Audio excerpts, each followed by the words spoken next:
I got a phone call from Mark Platt, a great producer, a great old friend.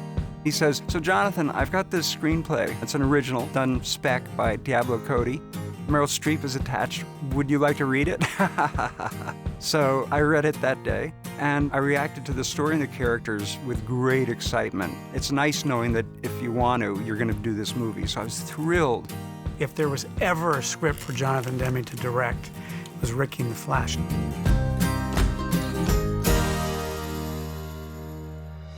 This story is personal to me. Obviously, I'm not Ricki, I'm not a musician, but what I relate to is the idea of being an artist and being female and having to constantly balance your artistic leanings with your responsibilities in life. It's not their job to love you, it's your job to love them. I have a lot of the same internal conflict that Ricki has. How do I be a good mother while still pursuing this thing that's important to me? Honestly, when I'm writing, I don't care if something is commercial or not. If I feel completely compelled to get that story out, it's coming out. And some of the stories become feature films and some of them don't, but they have to get out. I think there's a lot of modesty involved with this great genius of a writer and filmmaker. And it's hard for me to imagine she didn't know what she had on the page. It's that rarity of rarities. It's a wildly original, hugely entertaining picture. And it's all human beings, it's all emotions, a lot of humor. I would get a bottle of champagne for the whole table. No, that's... I just filed for bankruptcy. So. The idea of failure is really interesting. Having big dreams, and people don't usually make movies about big dreams that don't really work out. And this is all about the aftermath of a big dream and big aspirations of youth and everything. And I thought that was pretty interesting. Remember, gratitude. Hi. Hi. What would be the reasons for her leaving home? What precipitated that move? What were the fights that accompanied that move? What were the ensuing years filled with in that separation from her family? But all of that is sort of left to be written by the audience. And so I had to make up my own scenario, and I have it intact, and it's inviolable. Hey, you guys are fighting. It's like the 80s all over again. It's really left open, so you make that up yourself as you watch the movie, and I think that that's something that's interesting about it. It's not all laid out and explained.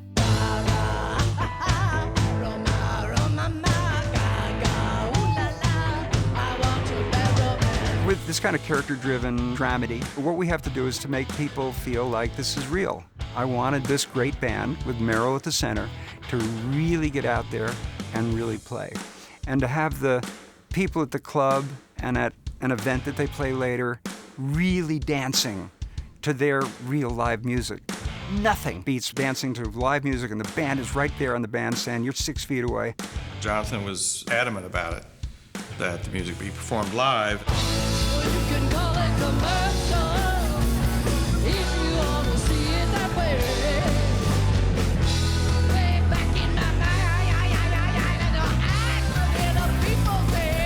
Everything that you see in here is the real deal. Meryl is singing, she's playing guitar, Rick is playing guitar, they're a band. And it's, without question, the coolest aspect of this movie.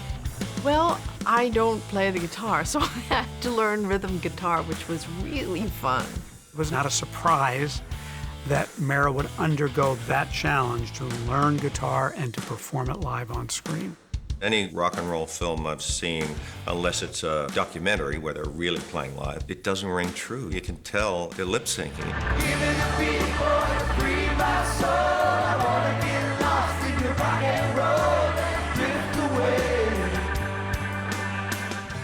It just made it authentic. And so however good it was good. And however half-assed it was, that's the reason she didn't make it. I had an excuse on every end. But I think the band sounds pretty great, and it did add a presence and a verisimilitude. Do I have to answer that question? How believable is Meryl as a rock singer? Incredibly believable, because she's believable in every single thing she does. There's something in the eyes and in the strain of the face and everything, and in the tension of your hands that tells you it's live or it's not live. She's up there with this great group of rockers and, you know, dreamy Rick Springfield, and she absolutely belongs there. And now, through rehearsing, learning to play the guitar, learning these songs, she gets to be a rock and roller. 3 songs, he told me. He said, it's gonna be easy. You're gonna have 2 weeks rehearsal. 3 songs, tops. I think there are 9 songs in this movie. 9. And that's hard. Like a cold one on a summer's day, I was a cold one to leave that way. I got to know Jenny Lewis and Jonathan Rice very well when I was producing Song 1. So I went right away to Jenny and Johnny and said, would you please read this script and see if you can imagine a song that this character might have written 15 years ago. And they sent a demo for a cold one.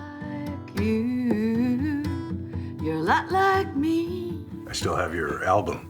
A cold one is meant to be a song that Ricki thought was going to be her breakthrough into rock and roll stardom. And nobody picked up on it. Whose song is that? It's mine. I wrote it. We have 2 versions of it. We have a more mellow acoustic version that she plays, and then we reprise it. It's a great song.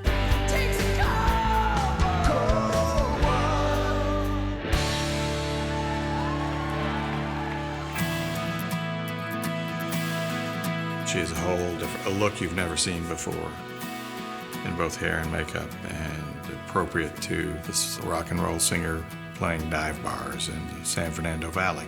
I always love to let the actors lead the charge and to team up with the costumers and the makeup and hair people. I think that process is made a lot easier when you have the legendary and genius Ann Roth at your side to develop those looks and those images and that feel of a character. This is the first movie in a really, really, really long time that I haven't had my longtime collaborator, Roy Helland, does hair and makeup for me. Roy had given me some fake hair, and when you buy fake hair, it comes in 3 braids, you know, and then I was gonna use it to make a wild, you unravel it and then you add it to your hair. It's like extension kind of thing. But I just sort of fell in love with this look of pulling it and letting the braids go down and sort of, it was weird. Oh, that's not a problem. She holds on to that identity really, really strongly and fiercely. That was how she looked in 1980, and it hasn't changed, except it is aged. That was just some fun banter. It's the magic of movies. It's a big puzzle. It's about putting the pieces together. We were going to shoot a real location. I remembered the rodeo bar on the Lower East Side. It was calling me. I got there and found out the very first night they were closing, and it became Stuart Wurtzel's inspiration for what he would do in creating the Saltwell, our movie bar. There was our sense of giving the club a history, so it wasn't just any old strip mall box that had a lot of stuff put into it. It really came from somewhere, and it sort of grounded Ricki and the band. The idea that this club had a life of its own earlier and is now sort of left over in a way that Ricki's career is a little bit of not quite having reached the apex that she had hoped for. It was a joyful location in the sense that everybody loved hanging out there. I mean, we were on a soundstage, and if people could sit in the club and sit in the booze and around the bar, they couldn't be happier. Julie hates you. That may be, and I have to live with that every day of my life, but now you have to live with the pain you caused. Diablo Cody's screenplay was irresistible. You couldn't read that and not want to be a part of it. I mean, movies that cause you to laugh and cry and rock out are few and far between. It's life. It's life reflected in the specifics of this story, and it's wildly entertaining. And again, Meryl Streep sings rock and roll. This was really about the mess of life and the real music of life and what it is and where it falls down and loses rhythm and picks it up and brings it home.